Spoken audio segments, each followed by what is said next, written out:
CP plus STQC IP ಕ್ಯಾಮ್ರಾವನ್ನು third party ಎನಿವೇರ್ಗೆ ಹೇಗೆ ಕನೆಕ್ಟ್ ಮಾಡೋದು? CP ಪ್ಲಸ್ STQC IP ಕ್ಯಾಮ್ರಾವನ್ನು ಥರ್ಡ್ ಪಾರ್ಟಿ ಎನಿವೇರ್ಗೆ ಕನೆಕ್ಟ್ ಮಾಡಬೇಕಾದ್ರೆ ಕೆಲವೊಂದು ಸೆಟ್ಟಿಂಗ್ಸನ್ನು ಮಾಡಬೇಕಾಗುತ್ತೆ.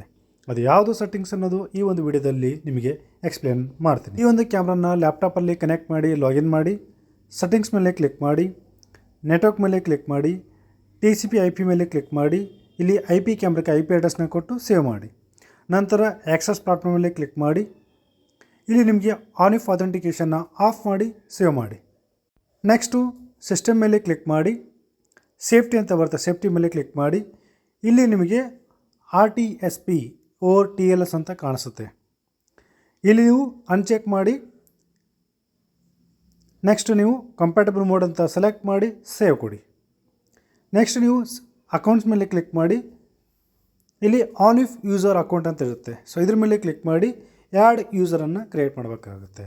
ಇಲ್ಲಿ ಏನು ನೀವು ಯೂಸರ್ ನೇಮ್ ಪಾಸ್ವರ್ಡನ್ನು ಕ್ರಿಯೇಟ್ ಮಾಡಿದ್ರೆ ಇದೇ ಯೂಸರ್ ನೇಮ್ ಪಾಸ್ವರ್ಡ್ ನೀವು ಥರ್ಡ್ ಪಾರ್ಟಿ ಎನಿವೇರಲ್ಲಿ ಮ್ಯಾನ್ಯಲ್ ಆಗಿ ಯೂಸರ್ ನೇಮ್ ಪಾಸ್ವರ್ಡ್ ಮತ್ತು IP ಅಡ್ರೆಸ್ನ ಹಾಕಿ ಆ್ಯಡ್ ಮಾಡಬೇಕಾಗುತ್ತೆ. ಸೊ ಆವಾಗ ಈ ಒಂದು STQC IP camera third party ಎನಿವೇರ್ಗೆ ಕನೆಕ್ಟ್ ಆಗುತ್ತೆ. Thank you for watching this video.